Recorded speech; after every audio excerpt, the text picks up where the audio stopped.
I'm saying Logan Paul is the greatest US champ in at least the last couple of years, or most prominent. It feels like it just feels more important. 0 title defenses in, I don't care, I'm saying it. Or at least he has the potential to be the greatest US champ in recent memory. Many may say his run has been pretty forgettable since he hasn't defended the shit, but like whatever. I mean, who's to say? And whose title run hasn't been somewhat of a dud in the past couple months? We trying to get to Mania, G, and the roster is stacked. Great matches are being put on. I'm really liking the shows and like the presentation. Everything is coming together now. All these guys who were supposed to be running shit like 8, 7, 6 years ago, who were like a few years only into their career, are now like finding their footing. Yeah, I really feel like it's coming together. Long-term booking and stories, segments, it's all there, and I'm more so enjoying that than every title being put on the line at every PLE. Just like whatever. And honestly, these longer stretch reigns kind of make them feel more prestigious in the long run when the title shots are spread out. And prestigious is what Logan Paul has been making this belt feel like for the first time in a while. As y'all have seen, he's flexed the belt everywhere in every Impaulsive interview ever since. Media appearances, out skiing, skeeting,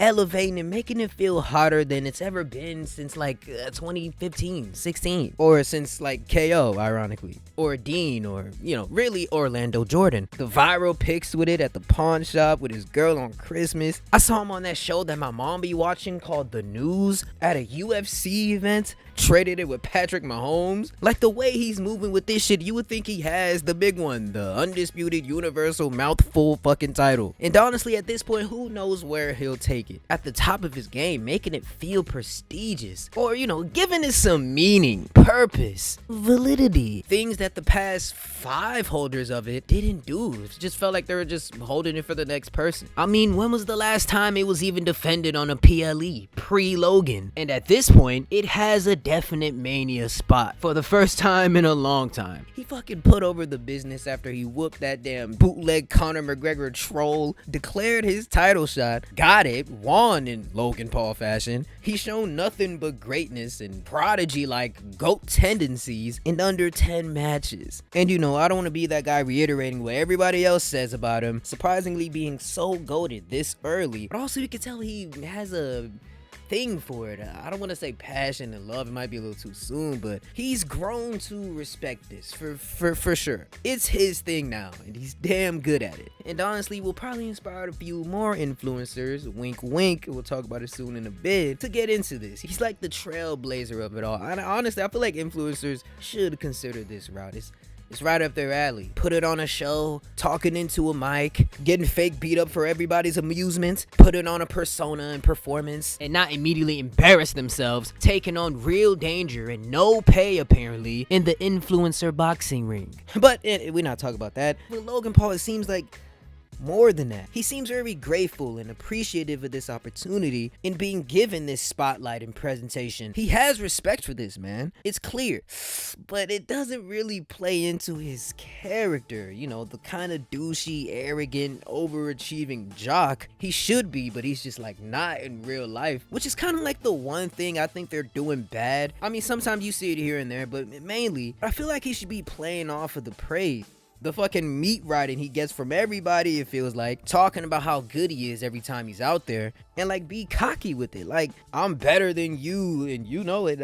And I just started here like a year ago. I already have $1 billion worth company. I don't need to be here, something like that. Because how like whenever you see somebody talk about Logan, or whenever you see a clip of him performing or doing a promo, there's always the obligatory somebody saying, oh, he just gets it, or he's better than 90% of the roster who's been doing this shit for like decades. You just wrong. Shut the fuck up and be wrong. So we're starting off here. I know this shit might drop like after the Rumble, but let's just imagine this is the show before the Rumble, the SmackDown before the Rumble. I'm not sure what's gonna happen there. I'm literally recording this hours before. KO wins that tournament or whatever after thugging it out, having banger after banger with Melo and Santos. I mean, it was pretty obvious he was gonna win, and he earned his shot. And they just keep having this back and forth that they do on every live show. So yeah, obviously their match is announced, and it was one of the first ones to be, and the only ones on the card. There's only like 4, I think. And honestly, the build up or program for them, I wasn't really expecting too much, as I don't see or really want this to go past the Rumble, but I think it's pretty simple. Logan be trying to bully KO with his charm that he thinks he has, calling him fat, a frequent Reddit user, and how he inspires him to go to McDonald's, or you know, that silly shit he was talking about on commentary. And you know, just keep saying the most childish, inappropriate things you could possibly air on Fox.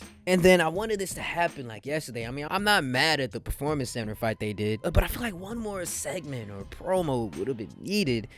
And it would have went like he's like doing a promo or whatever, doing the whole douchey jock thing. He shouts out Dom again, and you know, the boy KO, Kevin Owens, interrupts him. He just can't stand people like Logan Paul. Keeps roasting him, being the lovable loose cannon he is. Finna punch his ass at any second. KO in like a handicap match with A-Town Down Under, Logan's boys. He somehow beats them, being handicapped himself. You know what I'm saying? You see the shit on his wrist. To the surprise of Logan, and after he wins, out of breath, he cuts a promo and says to Logan, "You don't deserve this. You ain't done enough. You haven't scratched, clawed, and bled for this business like me and my friends. You're protected. I can't say what I want to say, and you and I know why. You've been given everything, where I've taken everything. Look, kid, this ain't YouTube, a Vine, a skit. This is not a vlog. Ain't no place for you to be smashed, and I dare you to try that on me. You gonna be the one getting smashed." Okay. But yeah, he's like,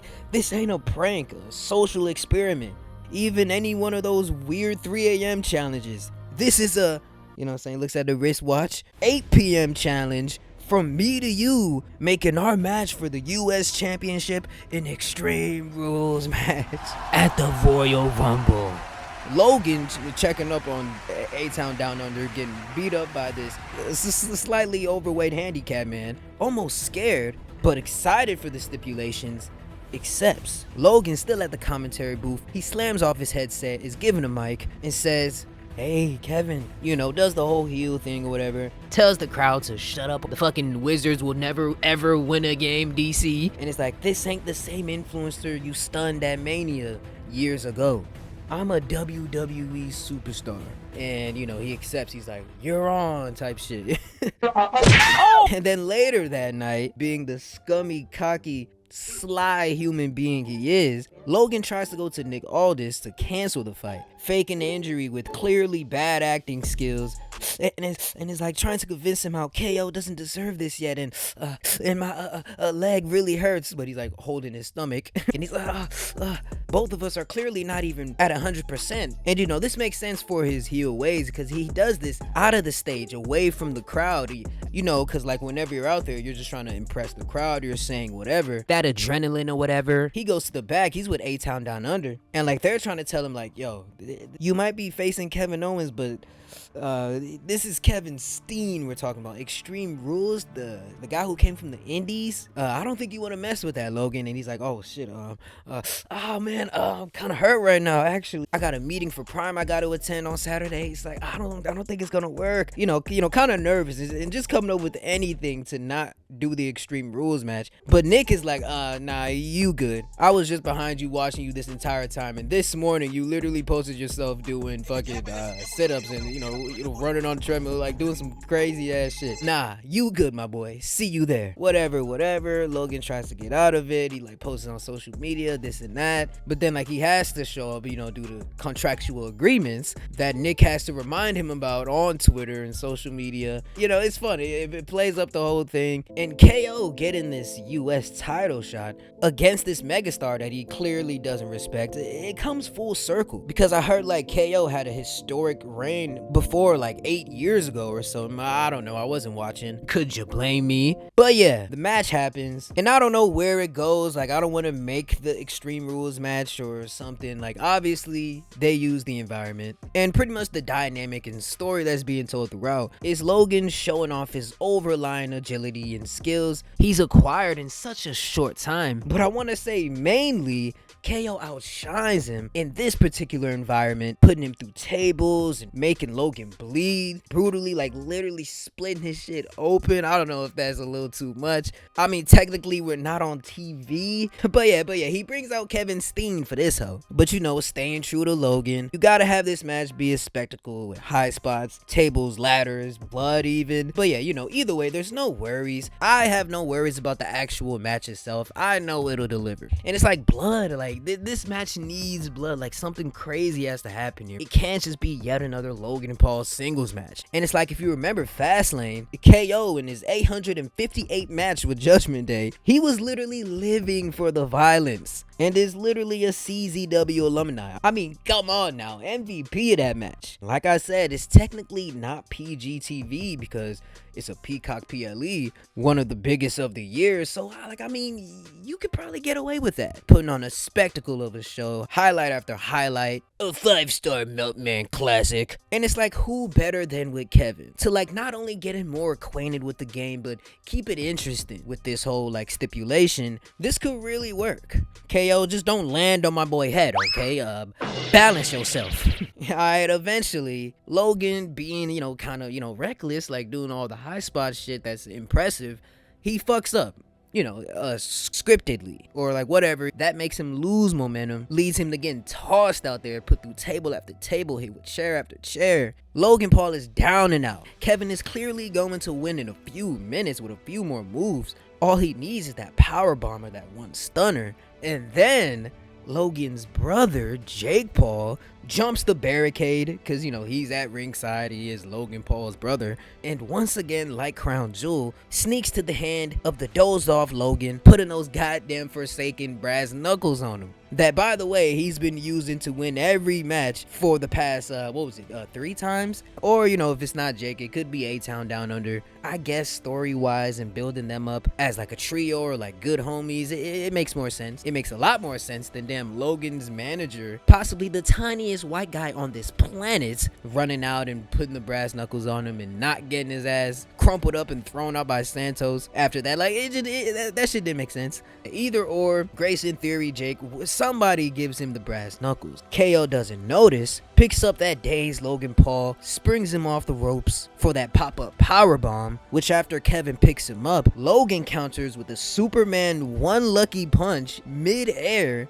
Boom, pins him for the 1-2-3. Hides the brass knuckles, or tries to, but can't quite get it, and it just throws it out. And he wins the match, which I don't think is technically illegal. I mean, this is Extreme Rules, but it is his gimmick. Either way, it'll work. We can't have the same thing that happened with Ricochet in the middle of a singles match, and again with Ray. This has to be exciting. It's the biggest event of the year. One of. So like, that match is a banger. Both of them all bloody and bruised. Logan has further proved himself. Added to his highlight reel ass career. Further cements his place in this business. And stood on business with one of the industry's most beloved and respected extreme acts. You always gotta up the ante and craziness. Logan has done with some more craziness. I heard him say he wants to jump off some ladders and shit soon enough. I mean, we saw him at Money in the Bank with that frog splash or whatever, and even his last spot at the previous Royal Rumble. This shit has to be huge, regardless of what they actually do. It has to be a viral moment, and I just don't think a regular old Friday night SmackDown ass match will do that. Honestly, skip Elimination Chamber, because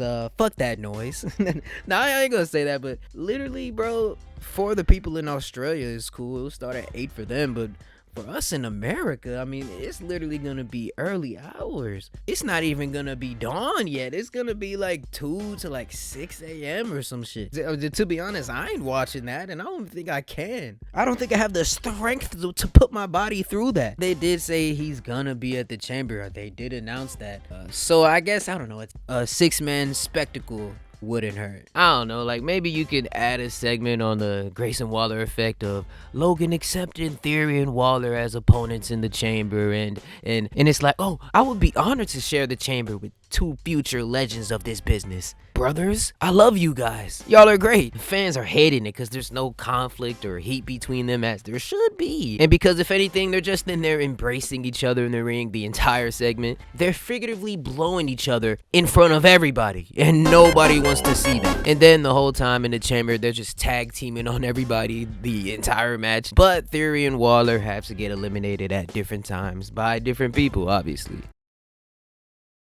But yeah, anyway, on the road to WrestleMania, enter LA Knight. Yes! Honestly, the way I see it tonight, LA gets passed around and tossed in this fatal 4-way, losing in the Royal Rumble. He takes the pin like Roman will do to him tonight, or possibly just pile them all together, you know, just put the niggas on top of each other like he hasn't done that already. Or honestly, I'm not sure. I'm thinking about that right now. I'm more thinking like Zilla and Jacob might interfere and just like break the whole ring down and just beat everybody up, and like they're just gonna call off the match or something like that. I'm not sure. You know, just causing mayhem, just adding to this bloodline buffoonery.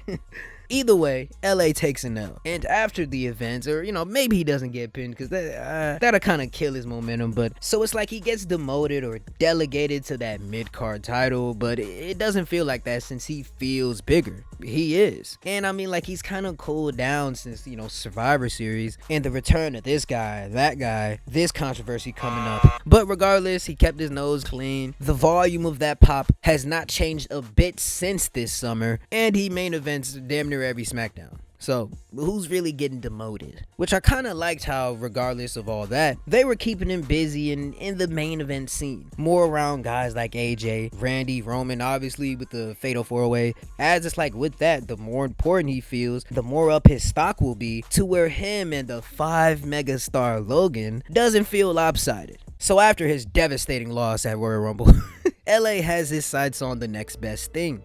Logan. It's teased they've already had a few face-offs, but one SmackDown they have another one and a promo. But Logan taunts LA for his loss, and it's like Logan doesn't want to give him his shot. And you know, and it's like, are you even ready for the big times? You've gotten 2 shots and lost twice. I've done more for and with this title than you've done in your entire career thus far, my man. LA calls back to Logan's viral naked pic with the belt and is like, shit, yeah, you've done a lot with it, that's for sure. Logan smiles, thinking about said pic, impressed with himself and how he's been keeping up, giving a little smirk to the camera, and breaks that light moment, saying he hates LA so much, despises him, almost admits his jealousy. He hates him for everything he stands for all the fans loving him, saying that bro isn't even half the athlete that he is, and saying all this, the yeah movement, is just that. It's all just a moment. You come out and do the same old song and dance you've been doing for the past year, but when it comes crunch time, you always come up short, never truly living up to that hype and all this praise, and end up with your legs up looking at the lights. And yeah, this is like a little tense moment. You could even say he says all this and it's like kinda out of character. He loses the smile, almost can't even control his emotions when he's face to face with LA,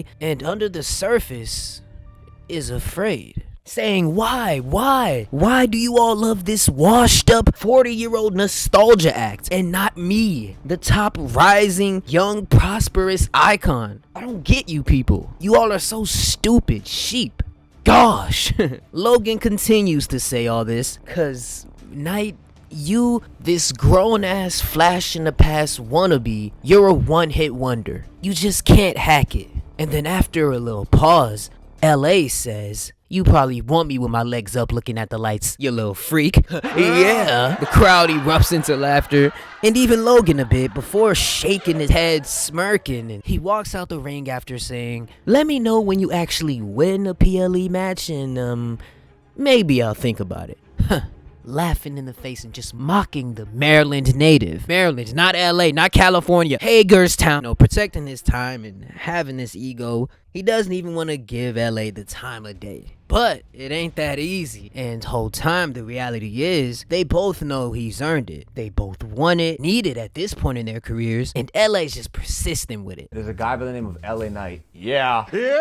For sure as damn hell he ain't getting it from me. And it's not gonna be that easy for you to just flee LA away like he's a fly. Now sort of being in limbo after Rumble, he brings up Logan in his promo, suggesting the next opponent of his to a bunch of overwhelming boos when they hear Logan's name. You can even sprinkle in social media vids and replies. It's this slow build, you know? And as we know, Logan has aligned himself with not only Dirty Dom, but A-Town Down Under. And they start roasting LA for not being as up as they are in talent or whatever and looking as good.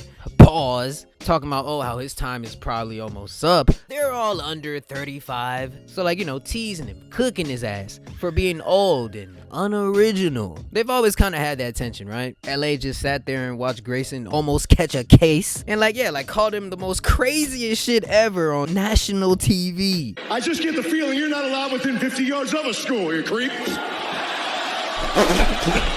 Because, you know, like, that makes sense, right? Their alignment. They're always seen with him or whatever whenever he's on SmackDown, you know, kind of sucking up to him, which I don't like. It's kind of out of character for them, and I feel like it could work against them, but I don't know. Not really. I see the visual, I suppose, but I feel like they're bigger than that, right? Anyway, later, I want to say in one of the promos in this feud, you know, leading up to the big face-off or showdown, LA, with his original intentions being wanting to show off for highlight moments of Logan's star-studded career, ends up doing an impromptu roast slideshow where he's like showing the pictures up on the Titantron with edits, you know, sound effects, putting up the most compromising vids and pics of Logan plastered up on the screen for millions to see, doing the most cringe and dumbest things throughout his career, while also playing the dummy yes out. Could work.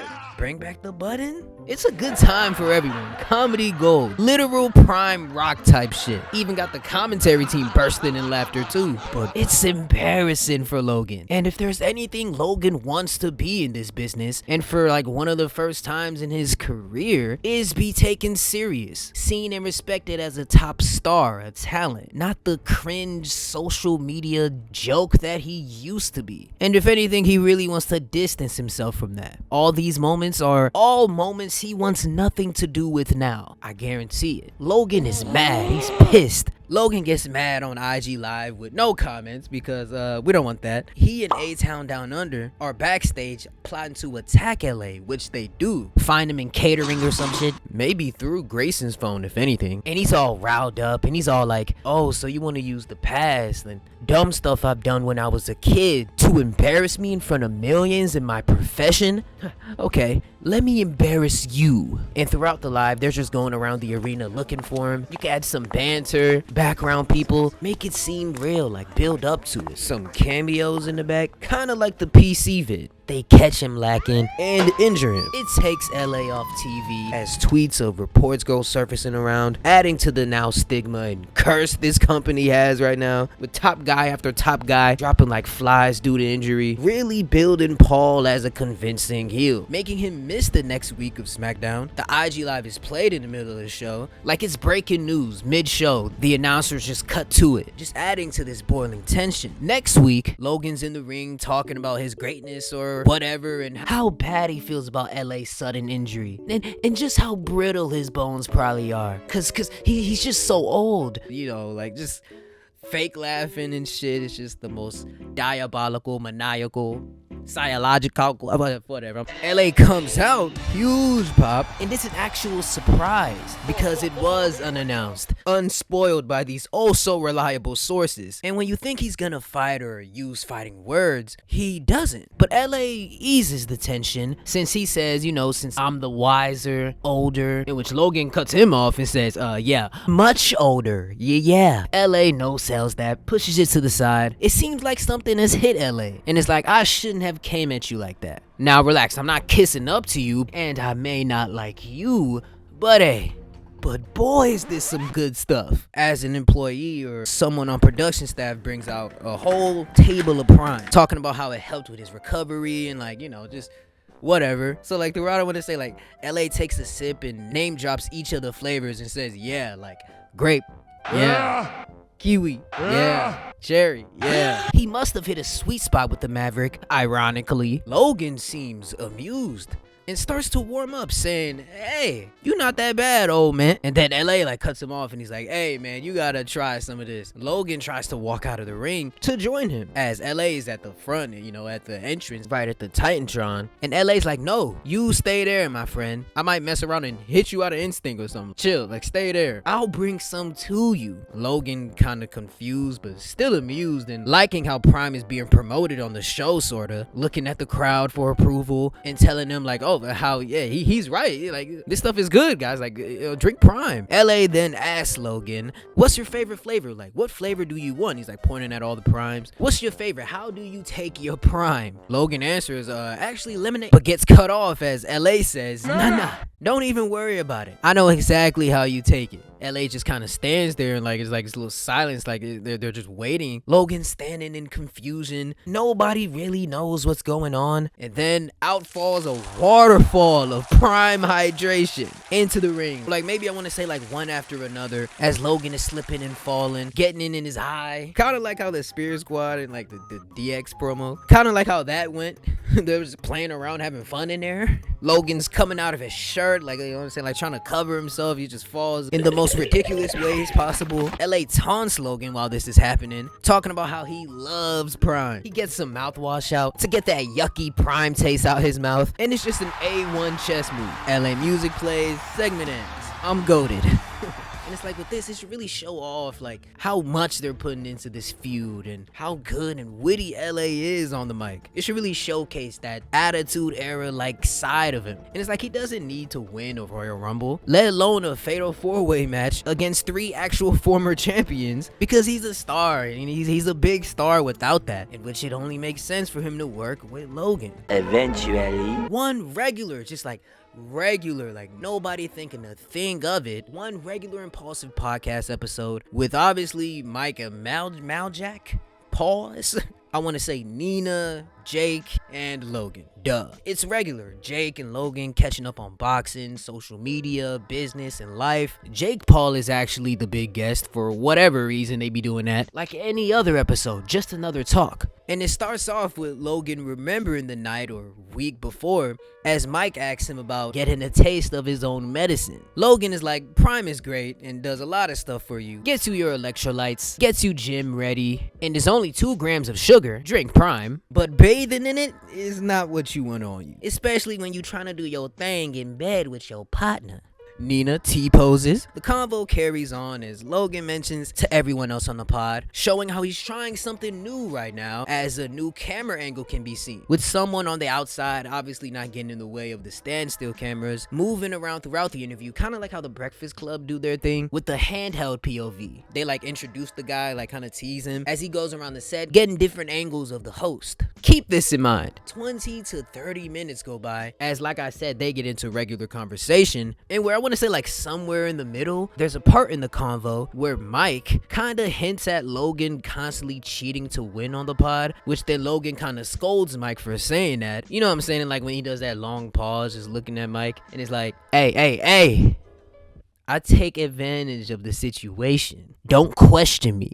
Mike kinda awkwardly changes the topic and they move on. Some minutes go by. In the background is some noise that you can just barely hear, as it can be heard someone walk into the room handing out Prime in a silver tray, which you can see in the handheld cam angle that they switch to every now and then. So yeah, someone walks into a room handing out Prime in a silver tray with a cover on it, like it's like dinner or some shit, you know? And the person, you know, kind of walks in like a little, like with their head down. They kind of hunch over, like they got their hat on, like kind of shy looking and like, you know, like just there in their Prime uniform shirt and matching pants, or I don't even know if they have that, handing it out to people behind the camera on set. And don't nobody really pay no mind to him. He's just doing his job. People are taking the Prime and like they say thank you, you know, as this seemingly employee says, yeah. After a minute, Logan notices and says, wait, boom.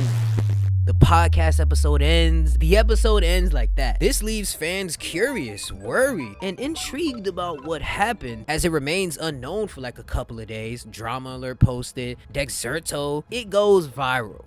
But Logan is silent until next week on SmackDown. LA comes out to open the show, and after a big entrance and say, hey guys, like, you know, like, does anybody else love podcasts? I love listening to people talk, you know, like whatever, right? He says he loves Impaulsive and wanted to play a little clip from a recent episode he found entertaining, quite amusing, very, very entertaining. It was what some might say cinema. The clip plays on the Titantron and on the screen from the unedited raw handheld POV, and it's revealed that after the boom, this led to a big eruption in the room of other people on set, and it's revealed that it was LA Knight invading the set as he knocks out a security guard and hits one of Logan's buddies in the face with the prime tray, or the stomach, then back, you know, PG. Takes all that colorful ass shit off so you can see his raw meat. Everybody's freaking out in the back, crying and screaming and running and shit. Greg Paul tumbles on his way out,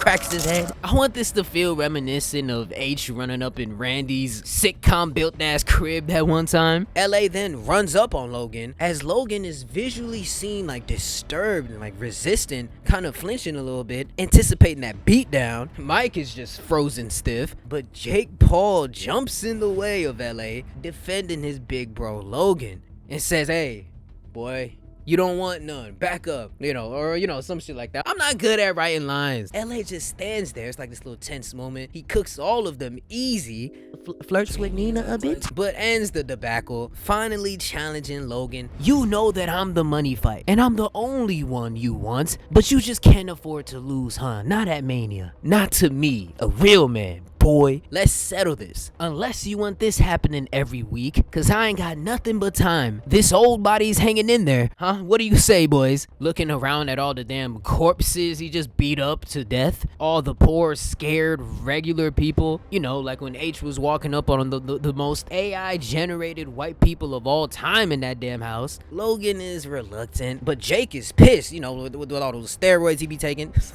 You know, he's pissed and jumps in and says, "You're on. Let's get it.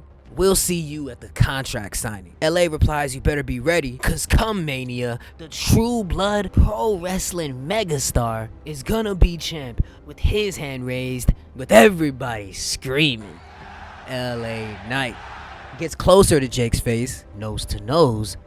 Yeah. After all this, some other dude moaning and groaning on the floor, you know, he got hit, just in pure agony, and LA just throws a wet sign on dude and is like, "Clean this mess up." Rush Hour reference.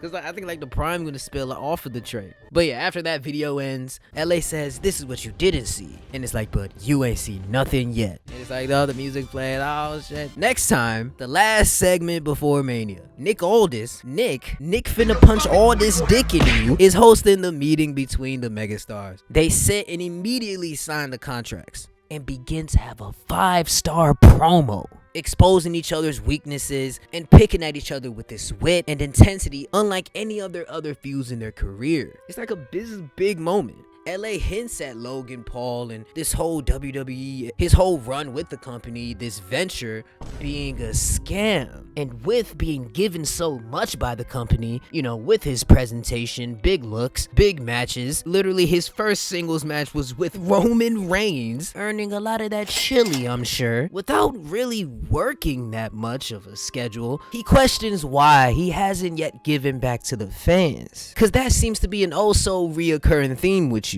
This part may be a little too much and a little too centered around reality. Logan's teammate red light the fuck out of this, but like, it's like, I don't care, man. That's the beauty in this shit, man. That's the beauty in pro wrestling. It's not real, so you can play around with things like that. And with it not being real, people aren't gonna take it too serious. Nobody's gonna think these are your real feelings. It's not gonna push anybody away and can only get them a little bit slightly more interested when you insert a little bit of real life into it. That's when you give the fans something to sink their teeth into and relate to. You can lean on the entertainment side of it. You don't want to go too far, which is why 2019 WWE failed in every way possible, and I'm happy I wasn't there to witness that downfall, that fucking catastrophe. You don't want to insult the audience's intelligence, and it's like you don't want to lean on that too much, don't want to go too far into reality, which is why AEW's on the decline a little, in my opinion. Because even with that being real, that motherfucker that's on TV dissing you and your daughter, that motherfucker shooting right now, is still someone you gotta see like right after this damn segment, and they might end up getting shoot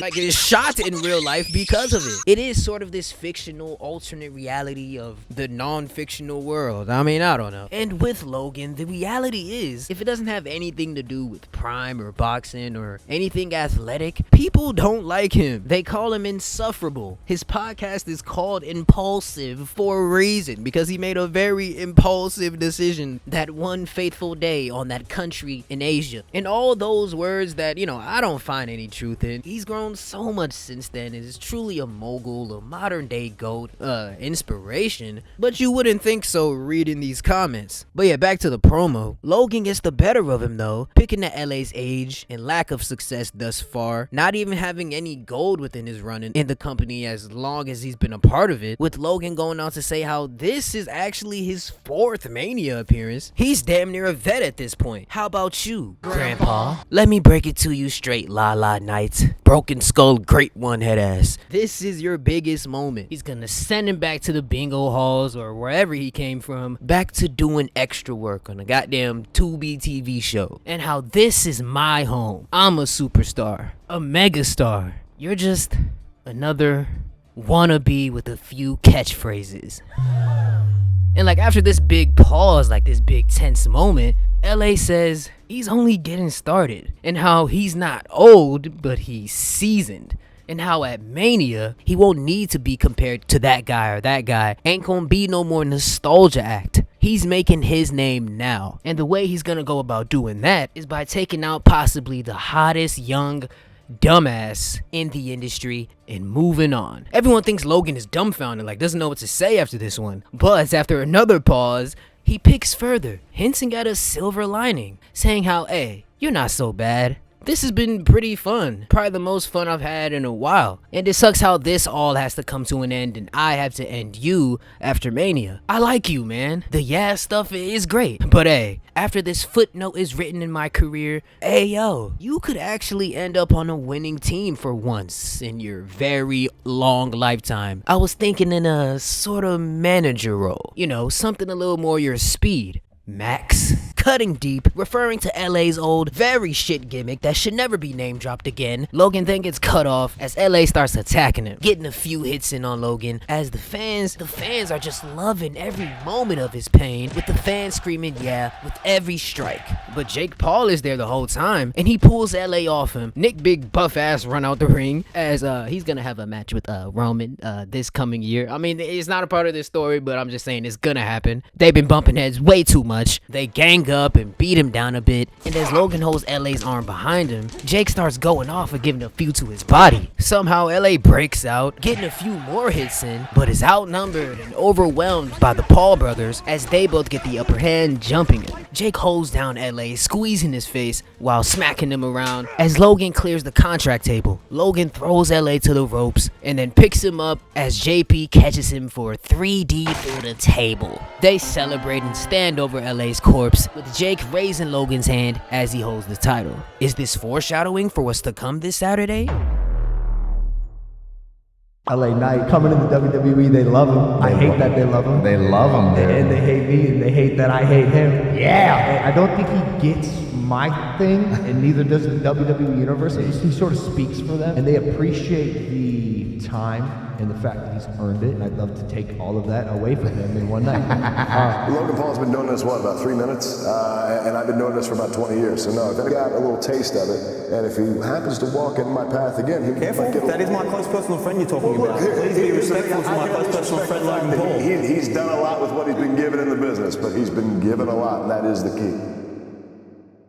Alright, it's time. Who y'all got? Who is the real megastar? A full-on social media boxing influencer personality? Or an actual 20-year vet full-blown wrestler? With no artificial backing, just authentic fans pushing for him to be a top guy. Whatever they do with the lead-up, if they ever end up doing this, it gotta be goated. Grand, boundary breaking, record breaking. What makes the best feuds is the entertainment value of it and how true to life they can be. There were a lot of holes in this, in certain places where I'm like, whatever happens, because I'm not a writer. I don't do this for a living. I haven't told stories that generate millions of viewers. I want to leave it up to the professionals, you know, that should know what to sell, right? They don't have to use any of this, but I hope some of this, you know, some of these elements, you know, make it. I don't know. Most times fans and these YouTubers be doing it better, but you gotta leave it to the professionals. Even I'm sure they've got this passion and respect, talent, and the eyes, seeing everything Logan does for the sport. I mean, now having him as champion, you gotta up the ante when eventually taking it off him. Whoever takes it from him next has to be that guy. Mania Night 1 main event, as this could be that. I have no idea what Roman is even gonna do now with all these damn people coming back and shit getting changed, or if he's even gonna show up. But hey, we are here now. LA Knight vs Logan Paul for the US title. Imagine the entrances. This is Mania. Logan comes out in some USA themed gear, got crazy pyro, add in a few prime product placements for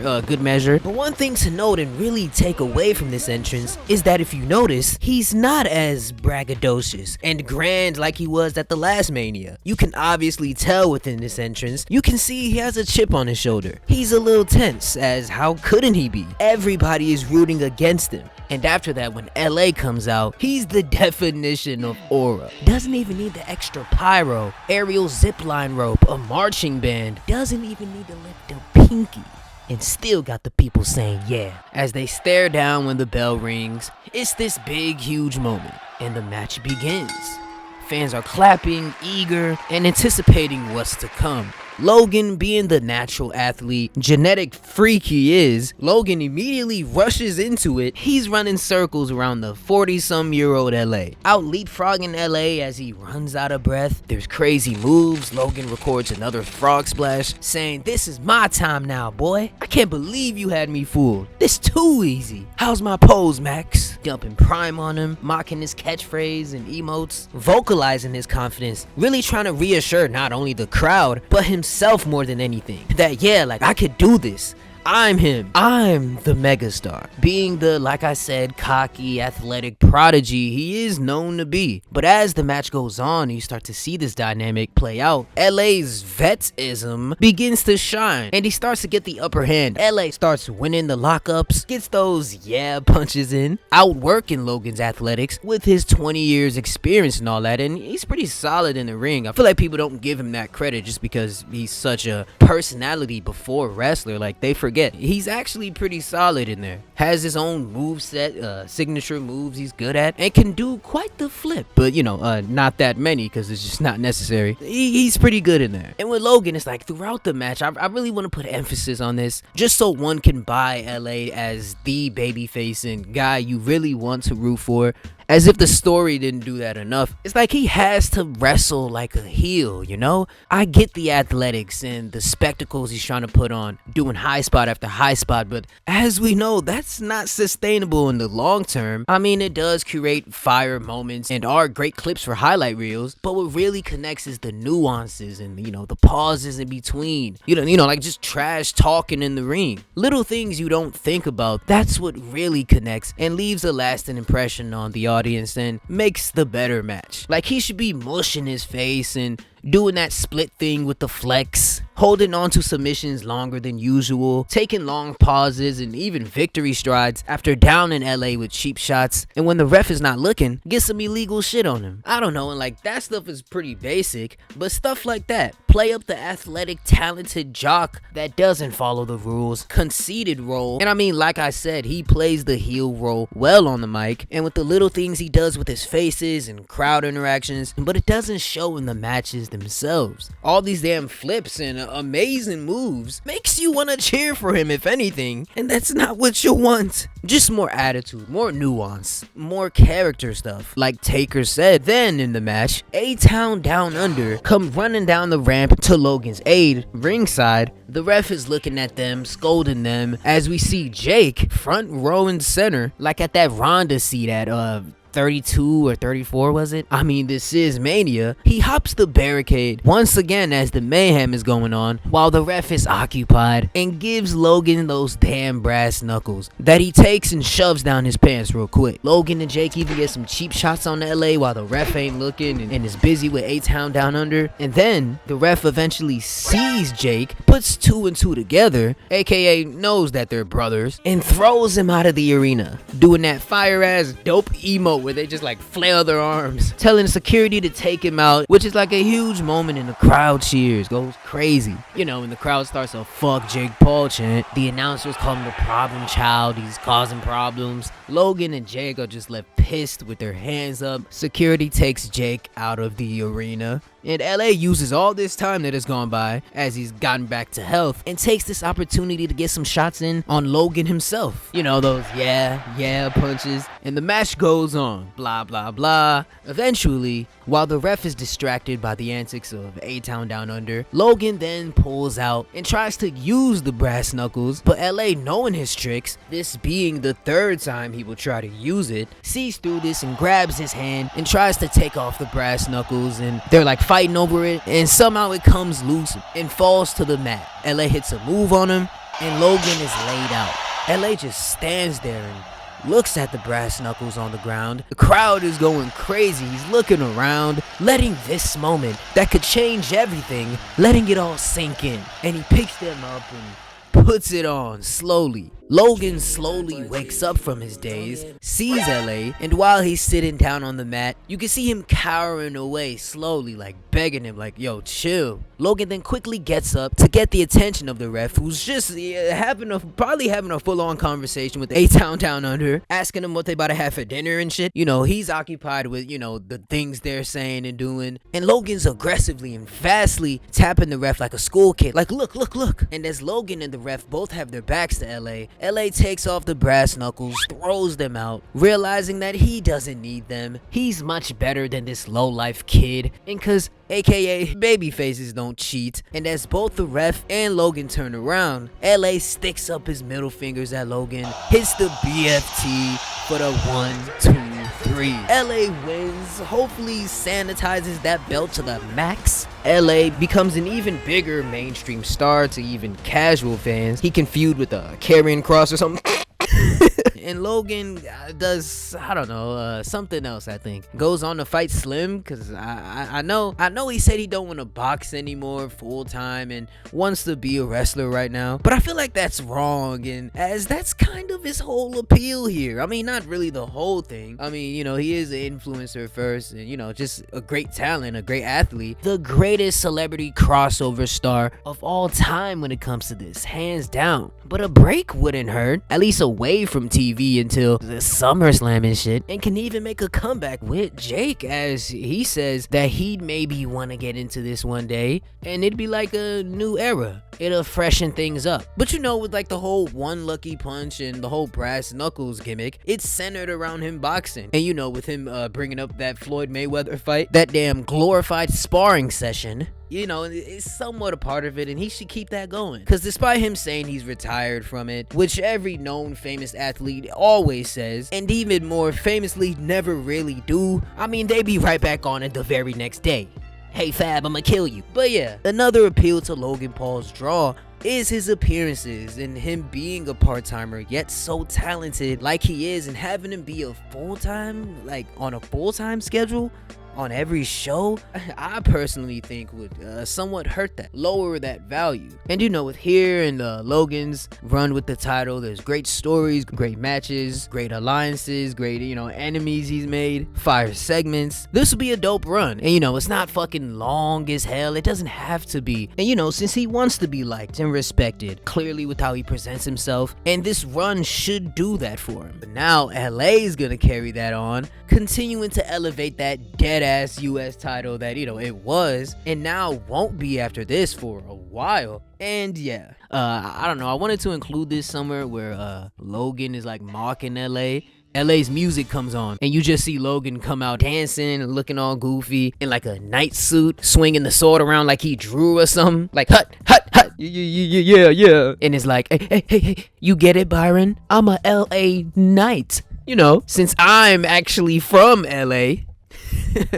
Then the real LA comes out, stops the music, and just takes like a big pause, and it's just like, what a incel, and just like leaves. But that's just pushing it, right? You can never say incel on PGTV. Can't do it. Something, I don't know. Maybe it could be something a little more subtle and clever and non-Vinnie Mac like. Anyway, and I don't know. I think like somewhere pretty soon, probably like leading up to the Chamber or Mania, like I wanted to add a SmackDown main event or something where it's like Logan Paul and A-Town Down Under versus LA Knight and like I don't know. The Street Profits, because they should be babyface now, right? Like, aren't they? As who looks at the Street Profits and says, yep, bad guys, horrible people. Like, what? Ain't Tez about to have a fucking reality TV show coming out? Like, come on. And Cross overrated ass and AOP's overweighted Shield looking asses can play that role even better. We already have enough heel tag teams on that show anyway. I mean, Pretty Deadly. Like, come on, bro. As well as LA Knight like having like matches where he's just embarrassing Waller in theory in the weeks leading up to Mania, and even in promos when, you know, Logan can't make it to SmackDown, trying to question their loyalty to Logan and why they're just, you know, sucking up to him and why they're not actually like, you know, like trying to go for Logan's title. Especially Theory, like, come on, bro, you used to be him at one point. And you know, it kind of sucks that like A-Town Down Under, or like I fucking hate the fact that they're even tag teaming. It kind of sucks that they are like side characters in Logan's story, as by now, I mean, they're like a few years into their career. They should be in the main, like, you know, like in the spotlight as well as solo stars, signifying the fact that all of them are the future bright stars of the business. I mean, that dynamic writes itself. Theory and Waller should not be under a part-timer, not his little stooges, but just homies, you know, like not a faction. We don't need another one of those, I'm telling you. And like, if anything, they should all just be going against each other. I mean, I would love to see a triple threat of all them. If anything, like that shit sounds better than anything I said in this entire video. But I guess that's not what the people want right now. And plus, I also had like another moment of Grayson and like something he could do at Mania. Also had a pretty silly moment. I kind of came up with this after the whole Swifty feud he had like, what was, like a few months ago. Yeah, it's pretty cringe, but like I don't know, I wanted it to be like a Mania spot. That is if the 49ers win the Super Bowl, which I think is her boyfriend's team he plays for. It was gonna be a thing where, like, you know, whoever's like hosting the Super Bowl, they invite Travis, oh congrats or whatever, and obviously Taylor Swift comes out and it's the whole thing, and then you hear the whoa face. You hear that damn Grayson Waller theme. So hey, bro, like that should be making a nigga want to get jiggy on their ass, man. Yeah, he comes out and, like, you know, he's shit talking. He's like he's not saying all this shit just on the internet, but he's talking about because if you don't remember the thing, the feud or whatever, what kickstarted the like he was on the bump, and for some reason they asked him about Travis Kelce and Taylor Swift and like the fact that they're dating, and he was just like, hey, honestly, I wouldn't go below a 6 or go for a 6 or whatever, but you know, more power to you. And like that shit ignited, like, you guys remember it.